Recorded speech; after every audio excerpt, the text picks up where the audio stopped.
Gloire à Dieu, que son nom soit béni, que son nom soit glorifié. Je le disais, nous sommes en train de poursuivre le thème que nous avons commencé la dernière fois que nous étions ici, intitulé « Le contentement, une vertu oubliée ». Le contentement, le fait d'accepter ce que Dieu donne, d'accepter les circonstances créées et voulues par Dieu pour vous, comme étant sa volonté, le fait d'accepter cela, c'est ce qu'on appelle le contentement de manière simple. Ko sepela, ko ndima, o nzambe apesi, to o nzambe asali. Contentement. Nango tozolo bela. Siko ezelo komoko tobosana yango. Na milieu na biso ya ba Kristo, contentement ezaka lisusu te. To ndima kasusu te o nzambe apesi. Ozomona tondimaka su te o nzambe apesi biso toza lisusu basali na ye te, toza susu bakelamu na ye te, tokoma lokola biso nde toza bapatron ya nzambe. Plutôt entre biso na ye, moto a patron eza ye ya biso te, ye nda a patron. C'est lui qui est au service de l'autre. Ezali biso, to eza ngai, mais eza nzambe te. Dieu n'est pas à mon service, moi je suis à son service. Alléluia. Et différence entre les patrons et les bateaux, les boss humains, avec les plus grands boss qui est Dieu. Différence c'est ça, makasi. Nous avons la différence c'est makasi parce que Nzambe a foutu à kate le col à patron à mokili. Nous avons oui pour la nini parce que patron a yo à quoi vous en même bon à foutu à yo. Il peut arriver que même entreprise nabino et ça la faillite, tu en as des difficultés financières et les patrons ne savent plus vous payer. Vous pouvez aller en congé technique comme ça, vous pouvez être là 10 mois, 20 mois, vous attendez le salaire, ça vient pas. Ça, ce sont les humains. Ça peut arriver. Et même l'État, même une entreprise de l'État, il peut arriver qu'une entreprise de l'État qui dispose de tous les moyens, mais il peut arriver qu'une entreprise de l'État ne soit pas capable de payer ses agents. Vous le voyez au travers de notre pays ici, la RDC, il y a dans beaucoup d'entreprises publiques où les gens accusent des mois et des mois d'arriérés de salaire. J'ai même appris qu'il y a une entreprise de l'État qui est d'ailleurs en liquidation. Les gens ont une affaire de plus de 300 mois d'arriérés de salaire. Vous imaginez. Maintenant, Dieu, à la différence des employeurs humains, c'est que Dieu ne manquera jamais de quoi vous payer. Il ne manquera jamais de quoi vous payer. Vous savez pourquoi? Parce que ce que Dieu vous paye, ce n'est pas forcément l'argent qu'il doit vous donner. Ce ne sont pas les matériels qu'il vous donne. Il vous paye de sa personne. Voyez, vous êtes payé par sa personne. Le fait de jouir de Dieu, vous voyez là où il y a la grande rémunération. Le fait de l'adorer, le fait de trouver son plaisir en lui, voilà les plus grands salaires. Ce qui fait que tu peux être là, tu n'as pas d'argent en poche, mais tu es heureux, tu es joyeux. Parce que tu es déjà payé par la personne de Dieu. Sa personne te remplit. Alléluia. Sa personne te remplit de joie. C'est ce qui fait que toi qui es serviteur de Dieu, tu es enfant de Dieu, que tu aies l'argent ou pas, ton attitude vis-à-vis de Dieu ne change pas. Parce que l'argent, ce n'est pas ça ta bénédiction. Ta bénédiction, c'est d'avoir Jésus-Christ. Alléluia. Alléluia. Alors, les gens ont perdu cette vertu qui est le contentement. Le contentement. Et nous allons lire notre texte de base dans Philippiens, chapitre 4. Je commence à partir du 10e verset. Philippiens, chapitre 4, 10, je vais descendre, je crois, jusqu'à 19. Philippiens 4, je lis à partir du 10e verset. La Bible déclare: j'ai éprouvé une grande joie dans le Seigneur de ce que vous avez pu enfin renouveler l'expression de vos sentiments pour moi. Vous y pensiez bien, mais l'occasion vous manquait. Ce n'est pas en vue de mes besoins que j'ai dit cela, car j'ai appris à être content de l'état où je me trouve. Voyez? J'ai appris à être content. Ça, c'est très intéressant ce que Paul est en train de dire. Il dit, il a appris Que le Seigneur nous donne la grâce de revenir sur cette emphase. Car j'ai appris à être content de l'état où je me trouve. Je sais vivre dans l'humiliation. Verset 12. Et je sais vivre dans l'abondance. En tout et partout, j'ai appris à être rassasié et à avoir faim. À être dans l'abondance et à être dans la disette. C'est le grand apôtre Paul qui parle. Hein?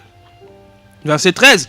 J'ai pris tout par celui qui me fortifie. Cependant, vous avez bien fait de prendre part à ma détresse. Vous le savez vous-même, Philippiens, au commencement de la prédication de l'évangile, lorsque j'ai parti de la Macédoine, aucune église n'entra en compte avec moi pour ce qu'elle donnait et recevait. Vous fûtes les seuls à le faire, car vous m'envoyâtes déjà à Thessalonique et à 2 reprises de quoi pourvoir à mes besoins. Ce n'est pas que je recherche les dons, mais je recherche le fruit qui abonde pour votre compte. J'ai tout reçu et je suis dans l'abondance. J'ai été comblé de biens en recevant par Épaphrodite ce qui vient de vous comme un parfum de bonne odeur, un sacrifice que Dieu accepte et qui lui est agréable. Alléluia. Vous voyez ici l'apôtre Paul qui était dans un état d'emprisonnement quand il est en train d'écrire aux Philippiens. La section que nous venons de lire ici, c'est une reconnaissance. L'apôtre Paul est reconnaissant vis-à-vis des membres de l'église des Philippes qui ont eu à cœur de l'aider et qui l'ont toujours aidé malgré leur état de pauvreté. Les gens de l'église de Philippe n'étaient pas des grands riches, c'était pas des riches, c'était pas des gens aisés, c'était des gens qui avaient des difficultés, qui vivaient aussi dans la pauvreté.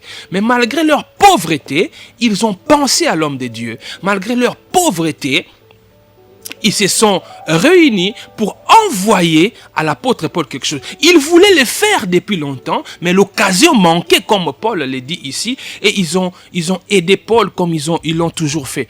Ça, c'est une parenthèse que j'ouvre. Donc, pour aider quelqu'un, vous n'avez pas forcément besoin d'avoir beaucoup. Voyez, surtout dans le cadre de la communauté, pour aider votre pasteur là, votre pasteur qui peine à payer son loyer, votre pasteur là qui peine même à envoyer ses enfants à l'école. Non, toi non. Avec le peu que vous avez, vous pouvez aider votre pasteur. Regardez comment il se démerde pour vous. Voyez, vous pouvez l'aider. Même si vous êtes une petite église, vous pouvez le faire. Même si vous n'avez pas beaucoup de moyens, avec le peu que vous avez, vous pouvez le faire. L'exemple il vient ici des Philippiens. Ils étaient pauvres, mais ils ont aidé Paul. Et Paul dit que là, je me trouve dans l'abondance. Cette abondance vient d'où? Une abondance qui vient de la pauvreté. Voyez, une abondance qui vient de la pauvreté. Parce que des gens pauvres réunis peuvent produire de l'abondance.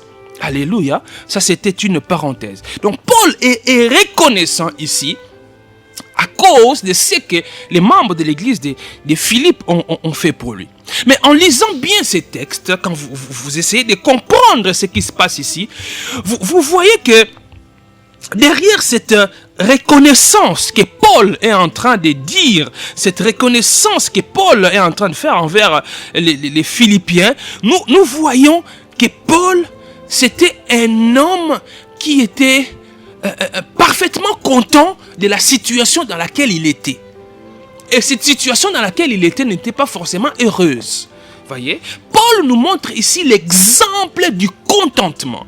C'est-à-dire quelqu'un appelé par Dieu, qui a vu Jésus-Christ. Jésus-Christ l'a envoyé.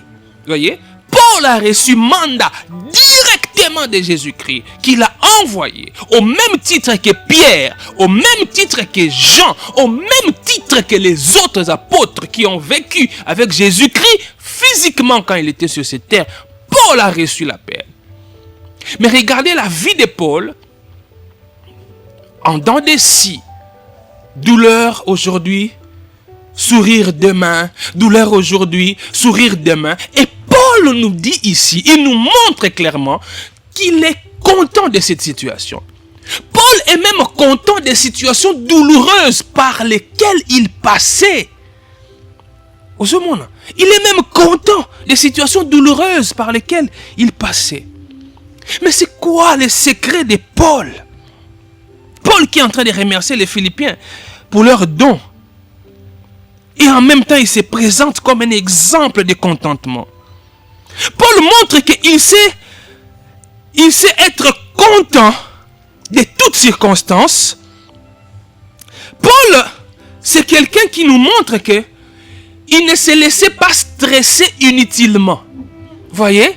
Parce que une personne qui n'est pas contente de la situation que Dieu permet dans sa vie sera anxieuse, sera stressée. Tu vois comment tu es tout le temps stressé. Tu es tout le temps anxieux. Pourquoi? Parce que tu refuses d'accepter la situation que Dieu impose dans ta vie. Alléluia. Tu refuses d'accepter cela. Tu rejettes le contentement. Tu rejettes le contentement. C'est pourquoi tu es anxieux. Accepte la situation que Dieu permet. Il sait pourquoi il permet cela. Il n'est pas toujours obligé de te dire pourquoi il permet cela. Mais en lisant la Bible, je vois que Dieu fait toujours en sorte que même si tu boudes aujourd'hui, demain, tu vas comprendre pourquoi il avait permis cette situation. Je te donne un conseil, ma soeur. Un conseil évangélique. Accepte la situation que Dieu permet. Vis dans le contentement. Alléluia. Et à partir d'aujourd'hui, nous allons commencer à voir quelques points concernant le contentement. Quelques principes fondamentaux du contentement selon Dieu ou du contentement selon les Écritures. Et nous tirons ces éléments fondamentaux toujours dans ces textes que nous sommes en train d'étudier. Au verset 10 de Philippiens chapitre 4, Paul dit « J'ai éprouvé une grande joie dans le Seigneur de ce que vous avez pu enfin renouveler l'expression de vos sentiments pour moi. Vous y pensiez bien, mais l'occasion vous manquait. » Donc, Paul nous montre ici que c'est de là que nous allons tirer le premier principe fondamental du contentement.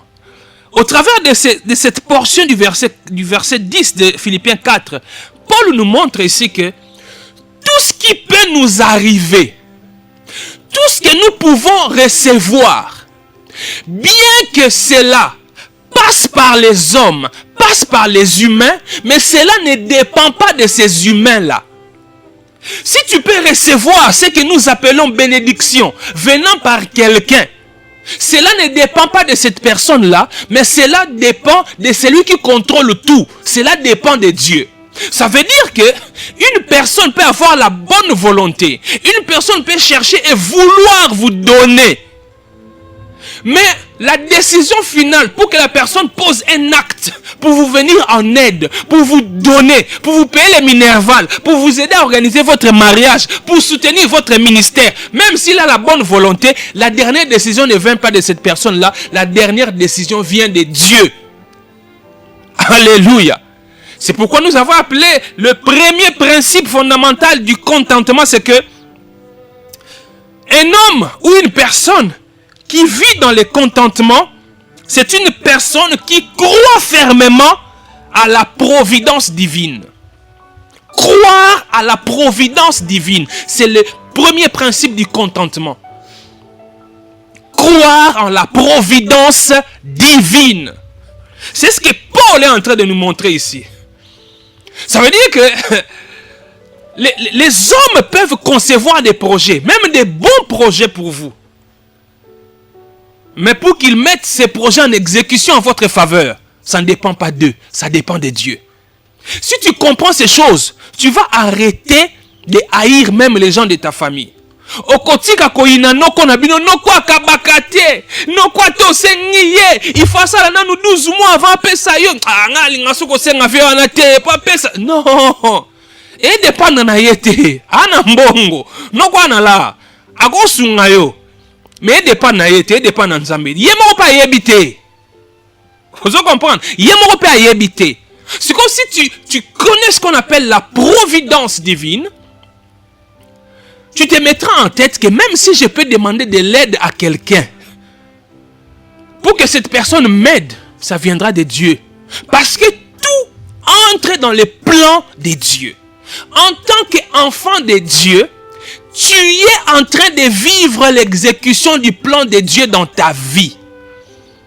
Est-ce que vous comprenez? Tu es en train de vivre l'exécution du plan de Dieu dans ta vie. Et si tu sais et tu comprends que c'est lui qui contrôle tout, tu crois en la providence divine, tu ne vas pas haïr les hommes. Oui, j'ai demandé. Il a refusé de donner. Parce que Dieu n'a pas encore décidé qu'il me donne. Ou j'ai demandé. Il a refusé de me donner. Il ne m'a pas donné. Peut-être parce que Dieu veut que je reçoive par une autre personne. Ça ne viendra peut-être pas par cette personne-là. Si tu crois à la providence divine, bien sûr. Alléluia. C'est pourquoi vous voyez Paul ici avoir une attitude vraiment de confiance. Vous voyez Paul être joyeux malgré les circonstances de prison. Malgré la privation de la liberté, mais Paul est joyeux. Parce qu'il sait que même ces geôliers, même les personnes qui l'ont mis en prison, ces personnes-là sont contrôlées par Dieu. Vous savez comprendre? Ces personnes-là sont contrôlées par Dieu. C'est pourquoi Paul a confiance. Il a confiance fermement en la providence divine. Croire en la providence divine, c'est croire en la souveraineté de Dieu, qui fait les choses selon son bon vouloir, selon sa volonté et non pas selon ta volonté. Toi, ce que tu as à faire, c'est de t'aligner sur la volonté de Dieu. Paul nous montre ici que même quand l'aide des Philippiens tardait, Paul croyait que l'aide lui serait parvenue au temps convenu par Dieu. Vous voyez? La providence divine, c'est quoi? De manière simple, la providence divine, c'est cette intelligence de Dieu. C'est cette sagesse suprême de Dieu qui consiste à conduire toutes choses. La providence divine, c'est la sagesse suprême de Dieu. Son intelligence élevée qui consiste à conduire toutes choses et à contrôler toutes choses. De telle sorte que, même quand je tombe malade, ce n'est pas une surprise pour Dieu. Quand il s'attend que tant obéi, c'est surprise pour Nzambe. Nzambe avandaki, ange morayo obéta, nkolo, mais bibi obéla, bibi ça déjà un mois en hôpital nkolo. Non, ça l'a raté. Nzamba ça a surpris te. Ayebi ke falo obéla. Ayebi. Osomona, esikani no koko puiser kimia na yo. Mais Dieu sait que je suis malade. Avant même que je ne tombe malade, il savait que j'allais tomber malade. Et Dieu, il connaît l'issue de cette maladie. Dieu connaît l'issue de cette maladie. Si c'est une maladie qui va finir par la guérison, Dieu sait et il l'avait établi, je finirai par guérir. Vous comprenez? Si c'est ça le plan de Dieu, je finirai par guérir. La maladie peut être incurable. Les médecins peuvent dire à ma famille, prenez votre monsieur, prenez votre homme ou prenez votre femme, rentrez à la maison parce que nous avons fait tout ce que nous pouvons faire, mais rentrez attendre calmement la mort à la maison. Parce qu'en vous gardant à l'hôpital, vous allez continuer à dépenser beaucoup d'argent, mais la personne ne sera pas guérie. Les médecins peuvent dire ça. Et les médecins les plus intelligents du monde peuvent dire ça. Mais, dans sa providence, s'il avait prévu qu'à l'issue de cette maladie déclarée incurable, je vais guérir, même si je rentre à la maison ou même si je reste à l'hôpital, je vais guérir. Alléluia. Alléluia. Je vais guérir. Le contraire aussi est possible.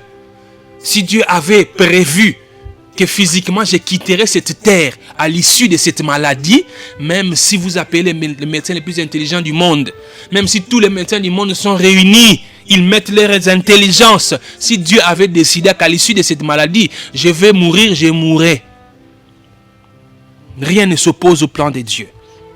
Donc la providence de Dieu, c'est sa sagesse à conduire toutes choses. Et dans sa providence, Dieu prévoit toutes choses. Vous comprenez? Dans la providence de Dieu, il prévoit toutes choses. Non seulement qu'il prévoit toutes choses, il pourvoit aussi. Dans sa providence, il pourvoit. Paul Azoloba, j'ai éprouvé une grande joie dans le Seigneur. Et c'est que vous avez pu enfin renouveler l'expression de vos sentiments pour moi. Vous y pensiez bien, mais l'occasion vous manquait. Qui crée les occasions? C'est Dieu qui crée les occasions. C'est en cela qu'il est le maître des temps et des circonstances. C'est pourquoi tu vas voir. Tu veux faire ça. Tu veux faire ça. Mais Dieu, il est en train de faire les choses de sorte que tu n'arrives pas à faire ce que tu veux faire. Parce que le temps qu'il avait marqué pour que tu fasses la chose n'est pas encore arrivé. Donc, quelle que soit ta volonté, quel que soit ce que tu veux faire, tu le feras au temps marqué par lui. Vous allez comprendre? Tu le feras au temps marqué par lui. C'est lui, le maître des temps et des circonstances. Est-ce que quelqu'un est en train de comprendre? Vivre dans le contentement, cette vertu oubliée, il faut croire en la providence de Dieu. C'est lui qui contrôle tout, c'est lui qui pourvoit tout, c'est lui qui voit à l'avance ce qui doit arriver. C'est lui qui conduit toutes choses. Alléluia. C'est pourquoi vous voyez, nous les enfants de Dieu, même quand il nous arrive de perdre les êtres chers, mon mari est décédé, ma femme est décédée, j'ai perdu mon enfant. J'ai mal, oui, j'ai mal. C'est normal que je puisse avoir mal parce que je suis un humain. Je vais avoir mal, je vais pleurer. Papa est parti, maman est partie, ma femme est partie, mon enfant que je voulais encore voir vivant est parti. Oui, je vais pleurer. Oui, je vais pleurer. Je verserai des larmes. Mais derrière ces larmes, je sais dans mon cœur et je rends grâce à Dieu, lui qui est le maître des temps et des circonstances. C'est lui qui prévoit tout. C'est lui qui n'est surpris par rien. C'est lui qui voit tout à l'avance. C'est lui qui contrôle tout. Seigneur, je te rends grâce. Oui, j'ai mal, mon mari est parti. J'ai mal, ma femme est partie. Mais toi, tu es le maître des temps et des circonstances. C'est toi qui l'as voulu. C'est toi qui l'as voulu. Et c'est toi qui as permis que cela arrive. C'est dur. Oui, c'est dur. Mais c'est ça, la parole de Dieu. Alléluia. Croire en la providence de Dieu. Croire en la providence de Dieu. Comme premier élément fondamental du contentement. Parce que Dieu, dans sa providence, il voit tout. Il prévoit tout. Alléluia. Et dans la Bible, nous voyons beaucoup d'exemples où la providence de Dieu est prouvée, où la providence de Dieu est mise en exergue.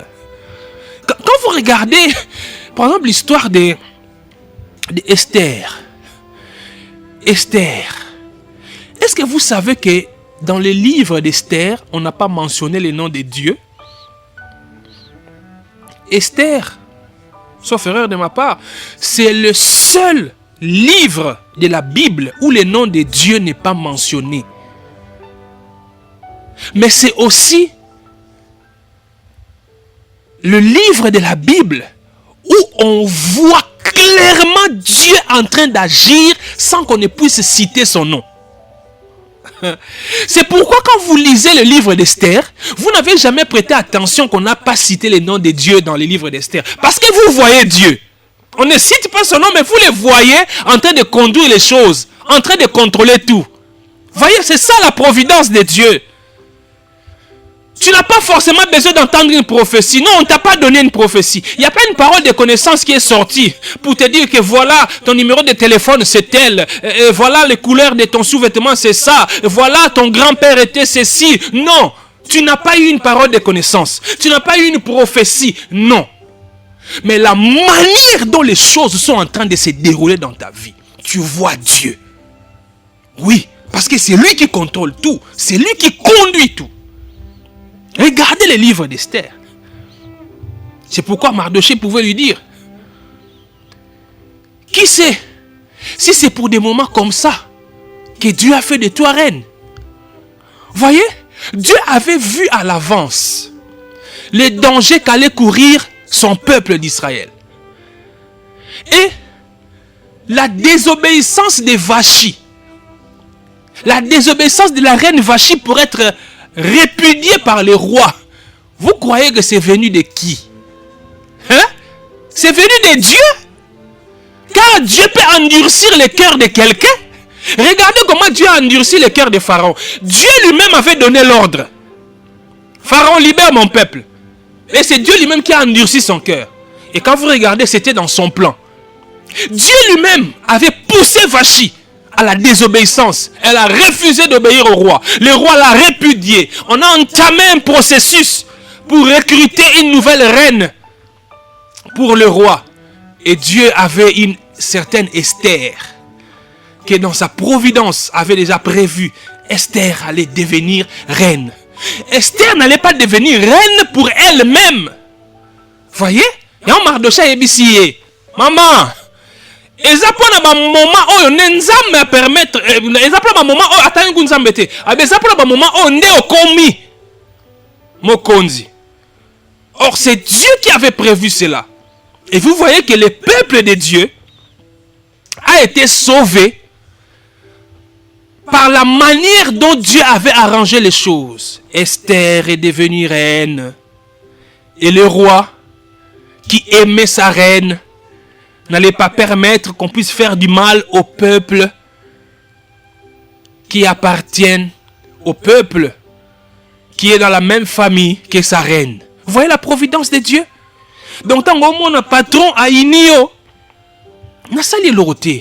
Mais pourquoi ni mokonzi azo inanga boye? Na sali eloko te. Na zo sala musala nanga normalement. Mais ngai na ye makile kuta na katende to robana kin. Nga na ye makile kuta na kaka te. Ya nzambe nda o permettre ngo. Et koko même tina révocation na yo. Mokonzi na luka ko kaka na mo eloko muga mukie qui ne mérite même pas une sanction mona longolo musala. Nzambe. Eloko nini on a sali ezo mérité pena ba longola musala. Ba longoli yo. Ba longoli yo po nzambe na lingi ba longolo musala. C'est vrai Léli et sali pasi mais nzamba yebi ye muta sali ke ba longolo musala. Oyebi te ce qui va t'arriver demain. Mais ngana yebi so lelo soka sa mutu. Tu apprends à vivre dans le contentement. Ndima providence en Nzambe. Yé a le maître des temps et des circonstances. Car toute chose concourt au bien de ceux qui aiment Dieu. Yé a yebiti na nini. Pe repona ndenga o mema makambu. Elle a un lien de famille te. Te, bako sa yo te. Elle a un lien de famille te. Elle a un te o bandoki ya famille mtu basali ba longolo musala. Ndoki ya famille ana autorité liko na yo te. Lobo za mo pagano. So za mo pagano akosaka na yo. Mais so za mo na nzambe ndoki ya famille ana autorité moto liko na yo. Hein? Les plans du diable ne vont pas se réaliser dans ta vie, c'est les plans de Dieu. Il n'a permis de ballon là. Vous comprenez? Il n'a permis de ballon là. Il m'a yebi. Il m'a yebi. Joseph. La vie de Joseph, une autre histoire où nous voyons la démonstration de la providence de Dieu. Hein? Nous voyons la démonstration de la providence de Dieu dans la vie de Joseph. Ozomona, Joseph a dit alobi, vous aviez médité de me faire du mal. Dieu l'a changé en bien pour accomplir ce qui arrive aujourd'hui pour sauver la vie à un peuple nombreux. Genèse chapitre 50. Osomona. Vous aviez médité de me faire du mal. Ça veut dire que vous avez conçu un plan pour me faire du mal. Pour Okomona, Joseph pour qu'il soit vendu par ses frères. Ce n'est pas arrivé comme ça, pouf, on les vend. Non. C'est-à-dire que la haine contre Joseph a commencé depuis longtemps. Joseph, enfant chéri de son père, ses frères ont commencé à les haïr depuis longtemps. Pourquoi? C'est toujours lui qui a les faveurs du père, tout ça. Et les complots là qu'on faisait contre Joseph, c'est Dieu qui avait permis cela. Non pas parce qu'il voulait faire mal à Joseph, mais parce qu'il voulait réaliser son plan. Vous voyez? Joseph avait fait un rêve. Joseph a vu comment la lune, le soleil, les étoiles venaient se prosterner devant lui. C'était un rêve significatif. Joseph a vu comment les bottes d'épis venaient se prosterner devant lui. Dieu avait clairement montré que le papa de Joseph, sa mère, ses frères viendraient s'abriter chez lui. Dieu a montré clairement qu'il donnait à Joseph une autorité dans la famille, qu'il donnait à Joseph une position importante dans la famille. Vous voyez, quand Joseph a fait ses rêves, si Joseph était venu me voir pour l'interprétation, je ne dis pas que moi je suis interprète des rêves, je suis en train de donner un exemple, parce que je sais que nous aimons interpréter tous les rêves. Pasteur na loti ke na zako kota na ndako siko mbana moko na moni mwana nanga vandi na kiti ta una baluki boye mbana moko na zongisa boye mwana nanga telemi mais o telemi ndenge nini mama lobi te mama na telemi nanga na koti na chambre siko pasteur na zo batendo to elaxini elaxani moni mwana za ko vanda a telemi a koti na chambre siko elaxani biso linga kaka ndoto nyoso ba interprète siko oya Joseph wana ezaki penda na sens ezaki message en Nzambe soka ya mona nga ndenge sa Joseph Joseph. Mais oh yo, je crois que Nzambe azo laksake, azo tombola on a libota. Nzambe azo ko pesa yo position moko ya malamu, position moko importante na kati ya libota. C'est ce que j'allais dire à Joseph. Ndenge bise Joseph, ndenge nzaboye. Nzambe apamboli yo na libota na bino. Yo nde ko bikisa libota na bino. Mais je n'allais pas dire à Joseph, pour na position importante ya okonyo kwama. Bako inayo, okote kama, okokoma esclave, bako kango sous na prison, nanga na yebise yango te. Parce que wana Nzambe alakisaki yango te. Ozomona, yango na ta mosakoli, ao peso li sakoli, ao mona nyonso te. Nzambe ao lakseka ndambu. Li sakoli ko oya. Frère, Nzambe ao laksa ngai ki akosela obo eloko boye kosama na vie na yo. Mais entre réalisation et loko wana na moment on a olobeloko examen na kati on tam su Nzambe l'action ngote. Sikoyo ozo imaginer Joseph o Nzambe apesi déjà message ka kozala mutu munene. Sikoyo Joseph tango bateki ye pa bandeko na ye. Soki ezalaki yo mbelonga ko yemba Nzambe kosinga. Nzambe kosinga. Nzambe lobaki na kosunga libota. Talanga lelo babwaki nga na libulu mai yawa na kosunga libota ndenge nini na kati ya libulu mai yo olinga koloba bonge pa Nzambe mais nzokande libulu mai on esika babwaki Joseph ezalaki nzela o Nzambe akolekisa ye ti kino akoma na Egypte esika o il fallait à réaliser lisakoli o yemoka apesaka ye na ndoto. Vous voyez la providence de Dieu. Dieu contrôle tout. Il prévoit tout. Dieu n'est surpris par rien. C'est ce que Paul nous montre ici. Vous y pensiez bien, mais l'occasion vous manquait. C'est Dieu qui crée les occasions. Joseph Liboulou, Batekiye, il va travailler dans la maison de Potiphar, esclave. Ngai penza. Dieu a montré que je suis élevé, j'ai une bonne position, mais je me retrouve esclave. Non, ça ce sont les liens de réclamation. Joseph pouvait dire ça. Ça ce sont les liens de réclamation. Ce sont les réclamations de la famille. Je dois briser les liens de réclamation de la famille. Comment? Moi, Dieu m'a appelé à l'élévation, mais je me retrouve esclave aujourd'hui. Je brise les liens de réclamation. Je brise les liens de réclamation. Il n'y avait aucun lien de réclamation. C'était le plan de Dieu. C'était la volonté de Dieu. Toi, au lieu de continuer à chercher à briser des liens qui n'existaient pas, rends grâce à Dieu, adore-le, attends patiemment jusqu'à ce que ce qu'il a prévu va se réaliser. Si tu es enfant de Dieu, tu n'as pas à chercher des liens inutiles à couper. Non, le plan de Dieu est en train de se réaliser. Le plan de Dieu est en train de se réaliser.